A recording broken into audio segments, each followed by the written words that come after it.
साथियों नमस्कार।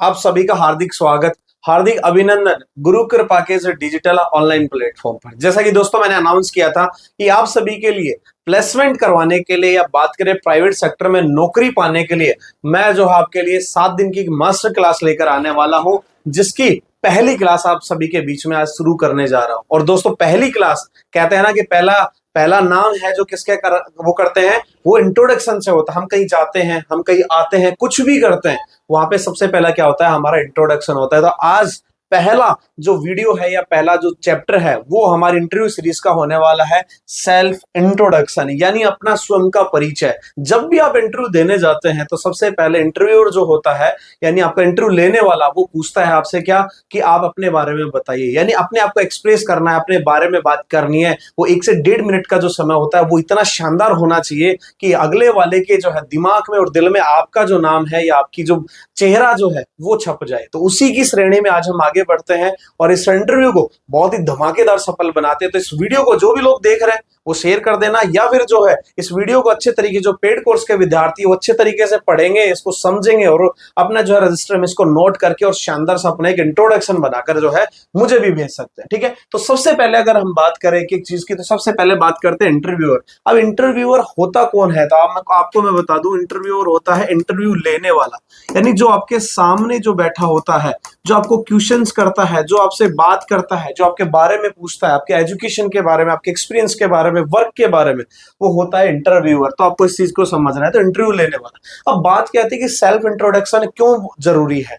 जरूरी इसलिए है कि जब भी आप सामने किसी के सामने जाते हैं तो अपने बारे में बताना है, ताकि वो आपको जाने समझ पाए और आपको कहीं ना कहीं देखिएगा। सबसे पहली बात, इंट्रोडक्शन ही सही क्या होता है, व्यक्ति समझ में आ जाता है। जैसा हम कहते हैं ना कि मैं देख के ही बता देता हूँ इंसान कैसा है, वैसे इंट्रोडक्शन से इंटरव्यूअर जो होता है उसके दिमाग में जो है सेटल्ड हो जाता है कि इंसान कैसा है। इसलिए मैंने कहा है क्या कि first impression is a last impression, यानी आपकी पहली जो छवि है या पहली जो आप बात बोलने जा रहे हैं वही आपका क्या होगा, लास्ट इंप्रेशन होगा। और यकीन मानिए अगर आपका सेल्फ इंट्रोडक्शन अच्छा होगा तो ऐसे समझिएगा कि आपका जो 50% इंटरव्यू है वो क्या हो चुका है, क्लियर हो चुका है। इसलिए जो है क्या करे भाई, सेल्फ इंट्रोडक्शन को मजबूत करे। बोलने का तरीका, आपके बारे में जो चीजें हैं वो आप हम यहाँ पे बात करने वाले हैं। दूसरा मैं आपको बताऊंगा, मैं सेल्फ इंट्रोडक्शन की बात करूं तो मैं 2 तरीके से, पहला हम फॉर्मल तरीके से या नॉर्मल तरीके से रखेंगे जिसमें बेसिक चीजें होती है, उसके बाद में थोड़ा सा एडवांस लेवल पे या फिर एक बात करें यूनिक तरीके से, वो हम करने वाले हैं। तो पहला आज फॉर्मल तरीके का या नॉर्मल तरीके का जो है सेल्फ इंट्रोडक्शन, जिसमें नाम होता है, हम फैमिली के बारे में बताते हैं, education qualification, additional qualification, experience, इन सभी के बारे में। तो इनके सारे की पॉइंट आपके सामने मैं लेकर आया हूं। तो चलिए शुरू करते हैं। सबसे पहले हम बात करें कि जो सेल्फ इंट्रोडक्शन होगा उसमें कौन कौन से की पॉइंट होंगे, किन किन बिंदुओं के ऊपर हम बात करेंगे। अच्छे से समझना, हो सकता है वीडियो थोड़ा लंबा हो लेकिन अच्छे से मैं समझाऊंगा आपको। की पॉइंट की बात करें तो पहला, ग्रीक यानी अभिवादन। सामने जो इंटरव्यूअर है उसको हमें रेस्पेक्ट देनी है, उसका थोड़ा अभिवादन करना है, ताकि वो हमारी की जो है सोच है या हमारे बारे में अच्छा सोचे, उसके दिमाग में एक अच्छी छवि बने कि वो जो स्टूडेंट था वो बहुत अच्छा था या उसने मेरे को बहुत अच्छे तरीके से बात करी। ठीक है, तो अभिवादन करना है। उसके बाद में आपको अपना नाम बताना है। ठीक है, उसके बाद में आपका जगह, यानी फ्रॉम, आप कहाँ से आए हैं, वो एक स्पेशल जगह है जहां से आप बिलोंग्स करते हैं, आपकी पढ़ाई के बारे में वो बात होती है। फिर फैमिली के बारे में, अब देखिए कहीं ना कहीं हम इंडियन हैं, इंडियन का सेंटिमेंट्स होता है फैमिली से जुड़ा होना। तो परिवार के बारे में अगर 1-2 पॉइंट रखे, जिसमें पापा के व्यवसाय या पापा क्या काम करते हैं, माता क्या काम करते हैं, उससे जुड़ी हुई चीजें बोलेंगे तो कहीं ना कहीं वो हमारे लिए क्या होगा, अच्छा होगा। सामने वाले के माइंड में भी कहीं ना कहीं थोड़ा सा पोलाइटनेस आएगी, हो सकता है गरीब फैमिली से है, इसको हम ऐसे करें वैसे करें, समझिए। तो इसलिए परिवार के बारे में बताना जरूरी है। उसके बाद में बात करें एजुकेशन क्वालिफिकेशन, ये इंपॉर्टेंट है कि आपने जिस पोस्ट के लिए आवेदन किया है, क्या उस पोस्ट से संबंधित आप एजुकेशन क्वालिफिकेशन पूरा रखते हैं नहीं। ये साथ में हम बात करें तो एडिशनल क्वालिफिकेशन क्या क्या है। देखिए आज का जमाना जो है वो ऑर्डिनरी का नहीं है, एक्स्ट्रा ऑर्डिनरी का है। सामान्य जीवन जो है आज नहीं जिया जाता है, हमें बहुत एक्स्ट्रा चीजें, एक्स्ट्रा ऑर्डिनरी तरीके की चीजें करनी पड़ती है, तब जाके जो है कहीं ना कहीं हम एक अच्छी जॉब या एक अच्छा करियर बना पाते हैं। ठीक है, उसके बाद में बात करेंगे एक्सपीरियंस, जो भी पोस्ट से आप अप्लाई कर रहे हैं उससे संबंधित आपको अनुभव क्या है, आपने कहीं काम किया है, काम किया तो कितना काम किया है, वहां पे क्या एक्सपीरियंस रहा है, वो वैल्यू आप जो है नई जॉब में ऐड कर पाएंगे नहीं कर पाएंगे, उसके बारे में। और फिर लास्ट में आता है हॉबीज। हॉबीज का बहुत बड़ा इंप्रेशन होता है। हालांकि सब लोग रिज्यूम में हॉबीज को एक तरीके से फालतू चीज समझ के ऐड करते हैं, लेकिन इंटरव्यूअर अगर अच्छा होगा यानी इंटरव्यू लेने वाला व्यक्ति बहुत सही होगा, उसकी एक एक पॉइंट पे निगाह जाएगी, तो हॉबीज जो है वो भाई बहुत बड़ा रोल प्ले करने वाली है। इसके बारे में भी हम बात करें। तो ये आज हमारे टोटल 8 की पॉइंट होने वाले हैं, और लास्ट में ये जो की पॉइंट मैं बताने वाला हूं, उसके बाद में एक वीडियो स्पेशल मैं डालूंगा जिसमें एक स्टूडेंट के द्वारा अपना इंट्रोडक्शन दिया जाएगा।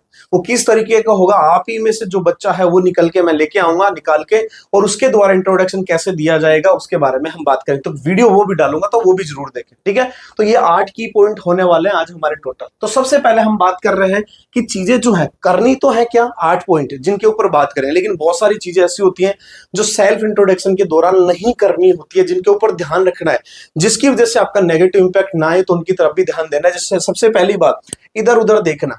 ये हालांकि इस टॉपिक को हम और आगे कवर करेंगे जहां पे कॉन्फिडेंस या बोलने की बात आएगी, लेकिन उससे पहले इधर उधर देखना। मोस्टली क्या करते हैं, जब हमें चीजें नहीं आती है, फर्स्ट टाइम हम इंटरव्यू देते हैं, तो हम इधर उधर ऐसे देखते हैं, आई कांटेक्ट नहीं करते हैं, वो दिक्कत खड़ा करता है। तो आंखें ना मिलाना, इधर उधर देखना, या पैर हिलाना, हाथों को मलना, इस तरीके से खुजली करना या कुछ भी करना, ये आपके लिए नेगेटिव इंपैक्ट क्रिएट कर सकती है। इसलिए कभी भी ऐसा ना करें, हमेशा सामने की ओर इस तरीके से चेस्ट अप करके हाथ सीधे रखेंगे, और इंटरव्यूअर जो है उससे क्या करेंगे, नजर मिला के बात करेंगे। अगर एक या एक से अधिक इंटरव्यूअर, 2 से 3 है, तो कुछ कुछ टाइम पे सभी से नजर मिलाते रहेंगे। ऐसा ना हो एक ही तरफ ही आप घूर के देख रहे हो, तो वो भी आपको करना है, ठीक है। बोलने में फफलाना, मोस्टली हम क्या करते हैं, जल्दी बोलने के चक्कर में हम ऐसा सोचते हैं इंटरव्यू जल्दी खत्म हो जाए, आंसर मैं जल्दी दूंगा तो मेरा इंपैक्ट अच्छा पड़ेगा। उस समय क्या करते हैं, हम क्या करते हैं, फफलाने लग जाते हैं, हमारे मुंह से बोलते कुछ हो रहा है, निकलता कुछ हो रहा है। तो वो भी आपको कंट्रोल रखना, अपने अपने शब्दों को कंट्रोल करना है, ठीक है। अनयूजुअल चीजें पहनना, ये तो बहुत बड़ा इंपॉर्टेंट रोल है जो आज के यूथ बिल्कुल नहीं समझता। जैसे अंगूठियां पहनना, गले में चैन वैन लटकाना, कड़े वगैरह पहनना, बहुत सारी चीजें हैं, ठीक है। ये आपको ध्यान रखना है, ये सबसे बड़ा इंपैक्ट होता है। आप कैसे दिख रहे हो, ये भी बहुत बड़ा इंपैक्ट है, ठीक है। सेल्फ इंट्रोडक्शन से पहले आता है आप दिख कैसे रहे हो। तो ड्रेस कोड के बारे में भी हम बात करेंगे। साधारण ड्रेस ना पहनना, कई लोग होते हैं कि सर इंटरव्यू तो देने जाना है, हमारी कौन सी वहां पे सगाई हो रही है, ऐसा कुछ हो रहा है, फालतू बकवास जो लोग करते हैं। आप कैसे भी कपड़े पहन के जा सकते हैं, लेकिन ऐसा नहीं है। किसी चीज के लिए आप जा रहे हो तो उससे संबंधित जो रूल्स है वो आपको फॉलो करना जरूरी है। तो ये भी ऐसा ना करें, ठीक है। अब कई बार क्या करते हैं हम लोग, ज्यादा कूल दिखने के चक्कर में या इंपैक्ट डालने के चक्कर में इंग्लिश से शुरुआत तो कर देते हैं, लेकिन कुछ समय पश्चात क्या इंग्लिश गायब हो जाती है। फिर हम इंग्लिश से हिंदी आते हैं, और हिंदी से जाते जाते हम देसी भाषा में चले जाते हैं। जैसे होता है ना कि मैं वहां जा रहा था, मेरे को गैले में ये पा गया, समझ रहे हो। तो ये क्या है, हम गोइंग टू ये फलाना ढिमकाना। तो आप या तो प्रॉपर इंग्लिश सीखे पहले, या आप अगर हिंदी सीख रहे हैं तो हिंदी में ही बोले। तीनों का मैशअप आपको नहीं करना है, इस चीज का आपको ध्यान रखना है। सही तरीके की आपको लैंग्वेज पहले ही चूज करना है। बोलते बोलते रुकना, मोस्टली बार आपको कोई क्वेश्चन पूछा जा रहा है, कुछ भी आपको बातें बोल रही है, आप स्टार्ट तो बहुत अच्छा कर रहे हो, लेकिन उसके बाद रुक जाते हो बीच बीच में, और फिर ऐसे ऐसे करके सोचने लग जाते हो। तो वहां पे इंटरव्यूअर आपकी गलती जो है कैच करेगा, और कहीं ना कहीं आपको या तो बाहर करेगा, या फिर कहीं ना कहीं आपकी सैलरी कम करने की कोशिश करेगा। और आप ये सारी चीजें नहीं करते हैं, और सेल्फ इंट्रोडक्शन में ये सारी चीजें करते हैं, तो यकीन मानिए बहुत ही शानदार इंटरव्यू होने वाले। ये सारी चीजें अगर आपने कर दी, तो 50 से 60% इंटरव्यू आपका वहीं क्लियर हो गया। और आपने काफी बार देखोगा इंटरव्यूअर जो होता है वो आपको सब्जेक्ट से रिलेटेड शायद क्वेश्चन 2-4 ही पूछे, लेकिन इस तरीके की चीजें बहुत सारी पूछता है, ठीक है। तो इसके बारे में हम बात करने वाले हैं। तो चलिए अब शुरुआत से पहला पॉइंट उठा लेते हैं। इसके अलावा मैं आप सभी के लिए कहना चाहता हूं कि जो भी विद्यार्थी ऐसे हैं जो YouTube पे वीडियो देख रहे हैं या Facebook पे वीडियो देख रहे हैं, और वो चाहते हैं कि आपका इंटरव्यू क्लियर हो, आपको प्राइवेट सेक्टर में जॉब मिले, अच्छी जॉब मिले, उसके लिए आप हमारा जो है प्ले स्टोर पर जाकर हमारा जो ऐप है वो आप डाउनलोड कर सकते हैं, गुरु कृपा फायर क्लासेज। और वहां पर हमारा इंटरव्यू कोर्स है जो ज्वाइन कर सकते हैं, नौकरी बैच। सिर्फ इसकी मात्र फीस है 99 रुपए। मैं इसको फ्री भी कर सकता हूँ, कोई बड़ी बात नहीं है, लेकिन कहते हैं ना फ्री चीजों की जो है इतना वैल्यू नहीं होता, इसलिए सिर्फ 99 रुपीज रखे। तो फटाफट से जाइएगा प्ले स्टोर से, गुरु कृपा फायर क्लासेज ऐप डाउनलोड करिएगा, या लिंक जो है डिस्क्रिप्शन में दे रखा है, वहां से भी आप ऐप डाउनलोड करके और इस कोर्स को परचेज कर सकते हैं, ठीक है। अब जो है सबसे पहला टॉपिक है या पहला पॉइंट की पॉइंट है, उसके बारे में बात करते हैं। पहला होता है वो ग्रीट, यानी अभिवादन करना। आप जैसे ही आई, मान लीजिए मैं अंदर एंट्री कर रहा हूं और मैंने बोला मे आई कम इन सर, आप वहां जाके उन्होंने बोला यस कम इन एंड बैठिए। बैठने के बाद जो है वो स्टार्ट करता है, उससे पहले आपको बोलना है पहली चीज क्या, thanks for giving this opportunity sir, कि सर आपने मुझे इंटरव्यू के लिए बुलाया, इंटरव्यू के लिए मुझे सिलेक्ट भी किया, उसके लिए आपका बहुत बहुत धन्यवाद, या फिर आपने जो अपॉर्चुनिटी मुझे दी उसके लिए आपका बहुत बहुत धन्यवाद। तो ये जो छोटी आप सामने वाले को क्या कर रहे हैं, एक थैंक यू कर रहे हैं, तो उसके दिमाग अपने आप या दिल और दिमाग पिघलेगा कि यार कितना अच्छा बच्चा है, कितना अच्छा विद्यार्थी है। ये छोटी छोटी चीजें हैं, आपको बदल के रख देगी, ठीक है। अब उसके बाद में जो अभिवादन होता है भाई, वो दो तरीके होगा, एक तो होता है औपचारिक और एक होता है अनौपचारिक। देखो ये हम नॉर्मल लाइफ में भी अनौपचारिक की बात कर रहे हैं। कोई भी जानकार आदमी या नहीं है, थोड़ा बहुत भी दूर से क्या कर देते हैं, हाय हेलो, बस इतना सा। तो ये क्या हो गया, हाय हेलो वाला क्या हो गया भाई, ये अनौपचारिक हो गया, ठीक है। दूर से ही करना, या फिर इतना मन भी नहीं, अनौपचारिक तरीके से कर दिया। हमें कौन सा करना है, औपचारिक, क्योंकि सामने वाले को हमें वैल्यू देनी है, इसलिए औपचारिक करना है। तो उसमें पहला अपन कर सकते हैं कि गुड मॉर्निंग सर। अगर मॉर्निंग शिफ्ट में आप देने जा रहे हैं आपका इंटरव्यू, तो आप वहां पे गुड मॉर्निंग सर या मैडम बोल सकते हैं। अगर आप आफ्टरनून में जा रहे हैं तो वहां पे भी बोल सकते हैं गुड आफ्टरनून सर या फिर मैडम, ठीक है। ऐसे ही सेम अगर इवनिंग में आप जा रहे हैं तो वहां पे भी आप बोल सकते हैं क्या, कि good evening sir and madam. देखिएगा ये जो चीजें है ना, ये आपको थोड़ा सा और बेहतरीन बनाते हैं, और आपका बोलने का तरीका है बहुत अच्छा होने। कई लोग मैंने देखा है ऐसे बोलते हैं गुड मॉर्निंग सर, अरे भाई सामने से आंख मिलाकर बोलिए गुड मॉर्निंग सर, समझिए। तो ये चीज क्या है, उनको डायरेक्ट जब दिमाग में लगेगी तो बहुत मजा आने वाला। तो इस तरीके से आप औपचारिक तरीके से उनको करिए, गुड मॉर्निंग सर करिए, आप नमस्ते भी कर सकते हैं। लेकिन आप सामने वालों को इतना हद तक नहीं जानते, उसको नमस्ते करना, ये सब करना थोड़ा सा ऐसा अनयूजुअल लगता है, इसलिए आप गुड मॉर्निंग कर सकते हैं। अनयूजुअल आदमी से आप कैसे गुड मॉर्निंग भी बोल सकते हैं, या गुड आफ्टरनून या गुड इवनिंग। तो ये है औपचारिक और अनौपचारिक तरीका। तो जब भी आप जाए पहले आप ये लाइन बोले, उसके बाद में ये बोल सकते हैं, जो भी आपका कंडीशंस है, यानी दोपहर है, शाम या सुबह, उसके अनुसार, ठीक है। अब बात करते हैं पॉइंट नंबर सेकंड, नाम। आपको अपना नाम बताना है। बहुत सारे लोग तो नाम बोलने में ही क्या करते हैं, इतना शर्माते हैं, चुपचाप रहते हैं। आप अपना जो पूरा नाम है, बहुत सारे लोग क्या करेंगे, डॉक्यूमेंट पे कुछ और नाम है बताएंगे कुछ और नाम, ठीक है, या शॉर्ट नेम बता देते हैं। ऐसा नहीं करना है। हमेशा आपको जो डॉक्यूमेंट्स में नेम है, या फिर आपका जो नेम किस में है भाई, रिज्यूमे के अंदर नेम है, या आपके सीवी के अंदर जो नेम है, वो फुल नेम आपको बताना है, ठीक है। जैसे मेरा नाम क्या है, तो मैं बोल सकता हूं, अगर इंग्लिश मैंने चूज करी है तो मैं बोलूंगा sir my name is Ashok Kumar Yadav, या माई सेल्फ अशोक कुमार यादव। हालांकि माई सेल्फ थोड़ा सा अनयूजुअल लगता है, तो इसलिए बोल सकते हैं my name is Ashok Kumar Yadav. तो आप इंग्लिश में चूज कर सकते हैं भाई, डिपेंड आपको करना, आप किस भी लैंग्वेज में क्या करते हैं, कंफर्टेबल है। या फिर आप हिंदी में बोल सकते हैं, क्या बोल सकते हैं, सर मेरा नाम ये है डैश डैश है, ठीक है। अच्छे तरीके से बोलना है। जैसे मैं बोलता हूं सर मेरा नाम अशोक कुमार यादव, तो समझिए डायरेक्ट आंखें भी मिल रही है, प्लस में एक लाउडनेस है, ठीक है। वो सारी चीजें करनी है आपको, ठीक है। ऐसे इंग्लिश में आप बोल सकते हैं सर माय नेम इज ये डैश डैश डैश, पूरा नाम जो आपके रिज्यूमे में है, सीवी में है, ठीक है। बॉडी लैंग्वेज अच्छी होना चाहिए, सीना टाइट होना चाहिए, सामने वाले से आंखें मिली हुई होनी चाहिए, तो ये आपका नाम होना चाहिए। उसके बाद में प्लेस, जगह जहां से आप बिलोंग करते हैं वहां पे। अब बहुत सारे लोग ऐसे होते हैं छोटे छोटे कस्बे से या ढाणियों से बिलोंग करते हैं, तो सिर्फ उतना ही बोलते हैं। जैसे मान लीजिए कोई भी ढाणी है, ये फलाना सिंह ढाणी, तो उतना नहीं बोलना है आपको। उसके बाद तहसील, और तहसील के बाद कोशिश करिए जिला लगाना है, क्योंकि जिले को हर कोई जान जाएगा, तहसील के या फिर आपकी ढाणी, आपका गांव को कोई नहीं जानता। इसलिए आपको क्या बनना है, पूरा एड्रेस। अब फुल एड्रेस में ऐसा नहीं है आपको वार्ड नंबर ये, गली नंबर ये, फलाने मंदिर के पीछे, ऐसा कुछ नहीं बोलना है आपका। जो बड़ा है सीधा सीधा, आप अगर गांव से हैं तो आप विलेज बोल सकते हैं, ठीक है। विलेज भी बोलना नहीं चाहिए तो सीधा बात है, आप तहसील बोलिए और उसके आगे क्या लगा दीजिएगा, अपना डिस्ट्रिक्ट लगा दीजिएगा, ठीक है। जैसे मैं अगर बात करूं तो मेरे विलेज का नाम है भाई कुजोता, डॉक्यूमेंट्स में, ठीक है। आगे है कोटपुतली, ठीक है। अब कोटपुतली को भी कोई नहीं जानता, तो इसलिए क्या होगा, जयपुर। तो मैं सीधा बोलूंगा कि सर मैं कहां से हूं। जैसे मैंने बोला मेरा नाम अशोक कुमार यादव है और मैं कोटपुतली जयपुर से बिलोंग करता हूं, यानी वहां से मैं आता हूं, ठीक है। तो यहां पे आप क्या करें, हो सके तो कोशिश करिएगा अपना तहसील और जिले को साथ लेकर बोलिएगा, ताकि नहीं जाने लोग तो भी पहचान जाए, क्योंकि जयपुर को हर कोई जानता है, चाहे आप इंटरव्यू कहीं भी दे रहे हो, कहां पे भी दे रहे हो, ठीक है। दूसरा इसके साथ में एक चीज आती है कि आपको अगर हिंदी में बात कर रहे हैं या इंग्लिश में कैसे भी बात कर रहे हैं, तो अगर सेम लोकेशन पे आपका इंटरव्यू है, देखो पहली चीज क्या होती है, मान लीजिए मैं कोटपुतली का हूं, ठीक है, क्या हूं, कोटपुतली का हूं, लेकिन मैं इंटरव्यू देने कहां गया, कोटा। तो मैं यहां पे क्या बोलूंगा कि सर मैं कोटपुतली जयपुर से बिलोंग करता हूं, ठीक है। लेकिन अगर मैं कोटपुतली का हूं और आपका इंटरव्यू कहां हो रहा है, कोटपुतली के अंदर ही हो रहा है, तो मैं क्या बोलूंगा, सर मैं कोटपुतली से ही बिलोंग करता हूं, तो समझ रहे हो, एक तो होता है आप दूसरी सिटी में जाकर इंटरव्यू दे रहे हैं तो वहां पे तो सीधा कोटपुतली जयपुर बोलेंगे, लेकिन अगर कोटपुतली में है तो क्या बोलेंगे, सर मैं कोटपुतली से ही, यानी लोकल जो है उसी को जो है हमने इंक्लूड कर दिया कि मैं कोटपुतली से ही बिलोंग करता हूं। तो इस तरीके से क्या कर सकते हैं, अपने अपनी जगह के बारे में बता सकते हैं, ताकि एक स्पेसिफिक हो जाए कि आप कहां से आते हैं कहां से नहीं आते हैं, तो वो भी चीजें जरूरी होती है। देखिए ये सेल्फ इंट्रोडक्शन है और बेसिक तरीके से एक यूनिक वाला भी हम लेकर आएंगे उसके बारे में। अब बात करते हैं फैमिली के बारे में। मैंने कहा था कि इंडिया सेंटिमेंटल्स होता है, यानी जो है एक दूसरे के दुख दर्द बांटने वाले होते हैं हम लोग, तो इसलिए परिवार के बारे में बात करना थोड़ा अच्छा माना जाता है, तो इसलिए परिवार के बारे में बात करें।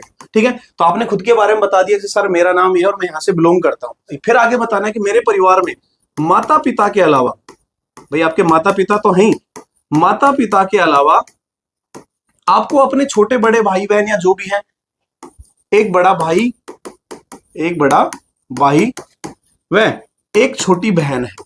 ठीक है, ये आपको बताना है, अगर है तो है, नहीं है तो मत बताइए, कोई बड़ी बात नहीं। उसके बाद में माता पिता के यहाँ पे थोड़ा सा क्या देना है आपको, काम क्या करते हैं, व्यवसाय के बारे में बताना है, ताकि अच्छे से वो क्लियर हो, ताकि वो आपकी तरफ थोड़ा सा झुक पाए। ठीक है, तो जैसे मैं अगर बताऊं तो पिता के बारे में, तो मेरे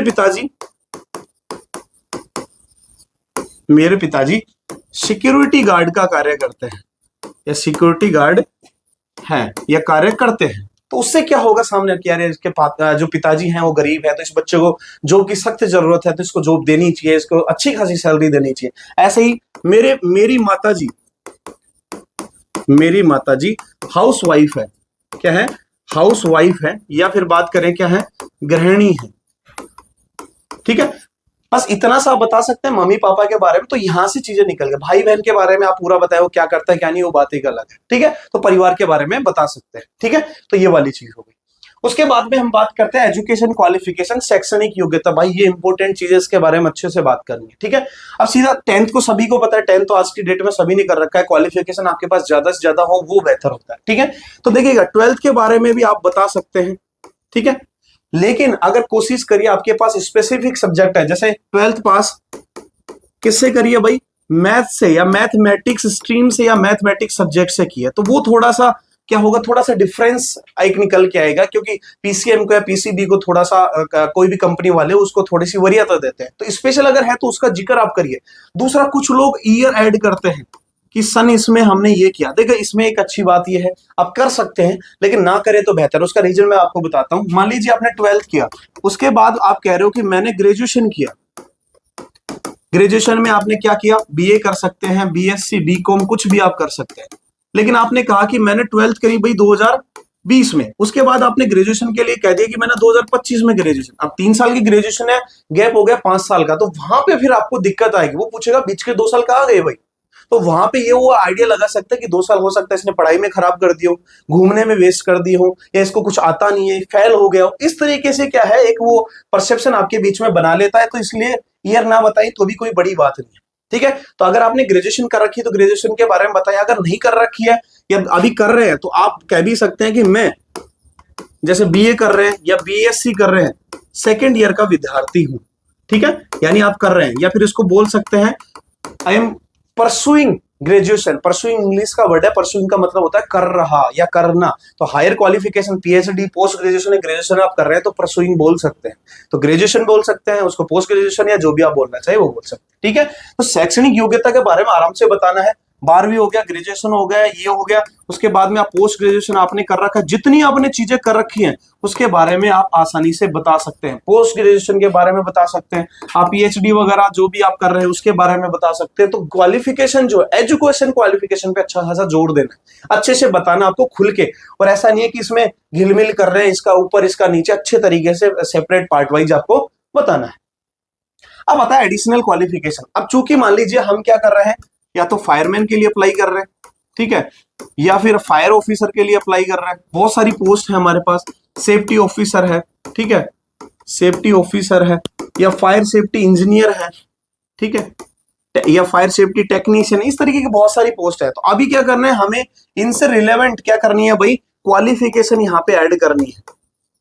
क्वालिफिकेशन, अब क्वालिफिकेशन क्या होगी हमारी, तो यहाँ पे आप डाल सकते हैं क्या कि सर मैंने डिप्लोमा इन फायर सेफ्टी किया है। क्या किया है, डिप्लोमा इन फायर सेफ्टी। चूंकि हम क्या कर रहे हैं, इसी से संबंधित जॉब के लिए जा रहे हैं, तो आपको बोलना है कि सर मैंने जो एडिशनल क्वालिफिकेशन के रूप में डिप्लोमा इन फायर सेफ्टी, अब यूनिवर्सिटी जो भी है आपकी, जैसे मान लीजिए NIFSE है, NCVT है, या कोई भी UGC अप्रूव्ड यूनिवर्सिटी है, MSME है, उससे किया है, तो क्या बोलेंगे सर मैंने एडिशनल क्वालिफिकेशन के रूप में diploma in fire safety NIFSE Nagpur Maharashtra से किया है।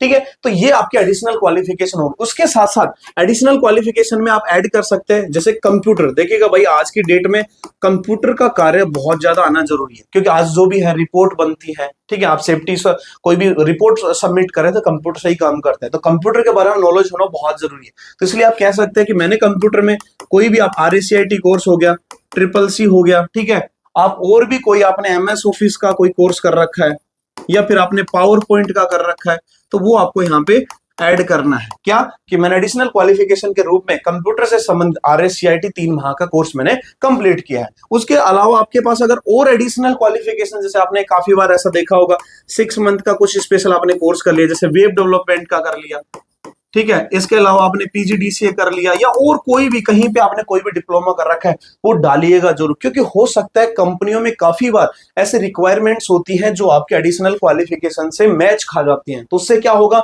आपको डिप्लोमा इन फायर सेफ्टी संबंधित जॉब तो है ही, साथ में आपको इनसे संबंधित जॉब देकर आपको अच्छी खासी सैलरी मिल सकती है। इसलिए एडिशनल क्वालिफिकेशन जरूर जोड़े, और हो सके तो साथ के साथ करते हुए कुछ ना कुछ कोई 2 महीने का कर लिया, कोई 4 महीने का, 6 महीने का, 1 साल का, अच्छे तरीके से, ताकि रिज्यूम अच्छा लगे। क्वालिफिकेशन काफी सारी होंगी, एक हैवीनेस आएगी रिज्यूमे के अंदर, और सामने वाले के दिल और दिमाग में कि इस बंदे ने काफी पढ़ाई की है, एक सेक्टर में नहीं, 2 में नहीं, 3 में, इसको बहुत सारा नॉलेज है, तो वो आपके लिए कहीं ना कहीं बेनिफिट लेके आएगा। इसलिए एडिशनल क्वालिफिकेशन जरूर ऐड करें। ठीक है दोस्तों, उसके बाद में बात करते हैं एक्सपीरियंस। अब एक्सपीरियंस, अनुभव की बात करें, अगर मान लीजिए आप बिल्कुल फ्रेशर है तो आप बोल सकते हैं कि अनुभव के रूप में सर मुझे कुछ भी अनुभव नहीं है, आई एम फ्रेशर, यानी मैं बिल्कुल क्या हूं, इस फील्ड में नया हूं, तो आपको फ्रेशर के अकॉर्डिंग चूज किया जाएगा। लेकिन एक चीज यहां पे ध्यान रखिएगा, मान लीजिए आपने 2022 में क्या किया, डिप्लोमा किया किसका, फायर का, ठीक है, आज आप 2024 में क्या करने गए हैं, यहाँ पे जॉब के लिए गए, तो आपको ये पूछेगा कि ये जो 2 साल है ये आपके कहाँ गए, ये 2 साल आपने कहाँ वेस्ट किए। तो आपको उस तरीके का आंसर नहीं देना है कि सर ये हो गया था, मैं तो जॉब ढूंढ रहा था, मुझे मिली ही नहीं, तो कहीं ना कहीं आपको दिक्कत आएगी। इसलिए आपको बोलना है यहाँ पे, क्या बोल सकते हैं आप कि सर मैंने स्टडी अपग्रेड करी, यानी मैंने क्वालिफिकेशन में कुछ किया इसलिए, या फिर आप बोल सकते हैं सर मैं गवर्नमेंट जॉब की तैयारी कर रहा था, या कुछ और ऐसा रिलेवेंट सा रीजन दे सकता है जिससे ये चीज आपके अगेंस्ट ना हो। तो अगर फ्रेशर है तो फ्रेशर के बारे में बात करेंगे, सर मैं फ्रेशर हूं और मैं पहली बार मैं इंटरव्यू देने आया हूं, और इसलिए मेरे को ये जॉब की काफी सख्त जरूरत है। ठीक है, अब अगर उसके बाद में बात करें, अगर आपके पास सच में एक्सपीरियंस है, आपने कहीं पे काम किया है, तो एक्सपीरियंस के बारे में बात करें तो आप यहाँ पे ऐड करेंगे, तो आप बताएंगे कि सर अनुभव के रूप में मुझे 1 साल या 2 साल का क्या है, अनुभव है। अब उसमें आपको अपनी पोस्ट भी बतानी है कि जैसे मान लीजिए कुछ लोग फायरमैन के तौर पे काम करते हैं, कुछ लोग मान लीजिए LFM लीडिंग फायरमैन के, कुछ लोग SO सेफ्टी ऑफिसर या सेफ्टी सुपरवाइजर, वो आपको करना है। ठीक है, कोशिश करें, एक्सपीरियंस के तौर पर कहते हैं कि डिफरेंट कंपनीज का या डिफरेंट इंडस्ट्री का अगर आपके पास एक्सपीरियंस होता है तो आपको क्या है, सैलरी अच्छा खासा मिलने की जरूरत होती है, अच्छा खासा मिल जाती है। जैसे मान लीजिए आपने हीरो में काम किया 6 महीने, ठीक है, उसके बाद में आपने क्या किया, होंडा में काम कर लिया 6 महीने या 1 साल, या कोई भी मान लीजिए लेंस कार्ट में आपने काम किया 1 साल, तो वहां से क्या होगा, वो देखेंगे कि बंदे के अंदर टैलेंट काफी है, इतनी कंपनियों ने इसको ग्रैब किया है, इसको लिया है, इसके अंदर जो है टैलेंट है, तो इसलिए आपकी सैलरीज बढ़ सकती है।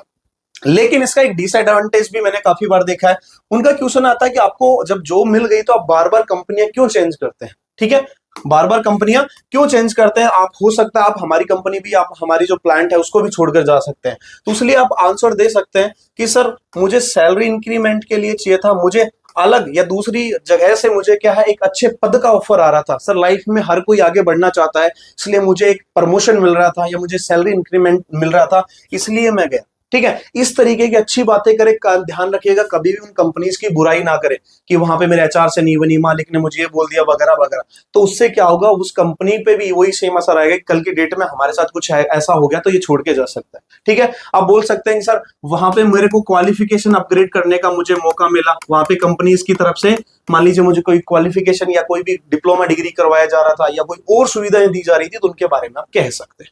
तो एक्सपीरियंस होना अच्छी बात है, साथ ही साथ इन एक्सपीरियंस आपके जो भी कंपनी पे आप काम करके आए उनके लेटर हेड पे लिखा हुआ होना चाहिए। ऐसे नहीं है अपने रिज्यूमे में ऐड कर दिया मान लिया जाएगा, उनके आपके पास एक्सपीरियंस लेटर या एक्सपीरियंस सर्टिफिकेट जो होता है वो आपके पास होना ही होना चाहिए। ठीक है, ये है एक्सपीरियंस के बारे में। अब आता है हमारा हॉबीज, शौक के बारे में। हॉबीज क्या होती है, हम जब खाली समय में होते हैं हम क्या करते हैं, वो शौक जो होते हैं उसके बारे में बात करते हैं। मोस्टली हम क्या करते हैं भाई, आप सभी लोग लिखते हैं क्या, प्लेइंग क्रिकेट, सर मेरे को क्रिकेट खेलना पसंद है, या फुटबॉल खेलना पसंद है, या फिर मैं बुक्स पढ़ता हूँ, या फिर लिसनिंग सॉन्ग, गाने गाने जो है सॉन्ग सुनता हूँ, या और कुछ भी लिख देते हैं आप। ये तो लिखते ही लिखते हैं। इसके अलावा मेरा पर्सनली मानना है कि आप कुछ ऐसी चीजें लिखें जो आप उस चीज से रिलेवेंट हो, अगला का ध्यान जाए। जैसे मैं पर्टिकुलर, जैसे मान लीजिए आप सेफ्टी के संबंधित या फायर से संबंधित क्या करते हैं, जॉब करते हैं, तो वहां पे किसी टॉपिक पे या उस फैक्ट्री के बारे में रिसर्च करना, तो आप कह सकते हैं कि सर मुझे किसी भी टॉपिक के ऊपर रिसर्च करना पसंद है। रिसर्च तो वो बंदा सोचेगा कि यार इस इंसान को रिसर्च करना पसंद है, तो इट मींस इस कल की डेट में इसके सामने कोई समस्या आई तो ये रिसर्च करके उसको क्या करेगा, सॉल्यूशन कर देगा। उसके अलावा आप बात कर सकते हैं कि सर मुझे स्ट्रेंजर के साथ, यानी अजनबी लोग जिनको मैं जानता नहीं उसके साथ मुझे बात करना पसंद है। ठीक है, उनके साथ रिश्ते बनाना या घुलना मिलना जो है वो पसंद है मुझे, घुलना मिलना। तो उसका सीधा सीधा साइन कहां पे जाएगा कि मान लीजिए आज आप सेफ्टी ऑफिसर बनते हैं, उस कंपनी में है 500,000 एम्प्लॉइज काम करते हैं, तो वो क्या होगा, अगर आप अजनबियों से बात कर सकते हैं, रिश्ते बना सकते हैं, घुल मिल सकते हैं, इसका मतलब क्या होगा, उन 500 एम्प्लॉइज के बीच में आप जाकर उनसे रिश्ते बनाएंगे, उनको अपनी चीज समझाएंगे, उस कंपनी को आगे बढ़ाने में आप सहयोग करेंगे, जो भी आपको जॉब दी गई है उसके बारे में आप अच्छे से क्या कर पाएंगे, यूटिलाइज कर पाएंगे, उसको आगे बढ़ा पाएंगे। और जब एम्प्लॉइज आगे बढ़ते हैं तो कंपनी अपने आप आगे बढ़ती है। इसलिए ये टॉपिक भी आप डाल सकते हैं, बहुत अच्छी चीज है। ठीक है, इनमें से एक दो उठा के डालते, कुछ यहां से डाल दे तो बैलेंस बन जाता है और हॉबीज भी आपके वहां पे क्या हो जाती है, कंप्लीट हो जाती है। तो हॉबीज को आज की डेट से क्या करेंगे, अनयूजुअल मत समझिए कि ऐसे ही लिखना पड़ता है, ये बहुत इंटरेस्टिंग चीज होने वाली है। ठीक है दोस्तों, तो ये थे आज के लगभग मेरे 7-8 पॉइंट, और उम्मीद करता हूं ये मेरे को टाइम लगा है इनके बारे में अच्छे से रिसर्च करने में, मैंने बहुत समय दिया है, तो उम्मीद करता हूं आपको भी ये चीज समझ में आई होगी।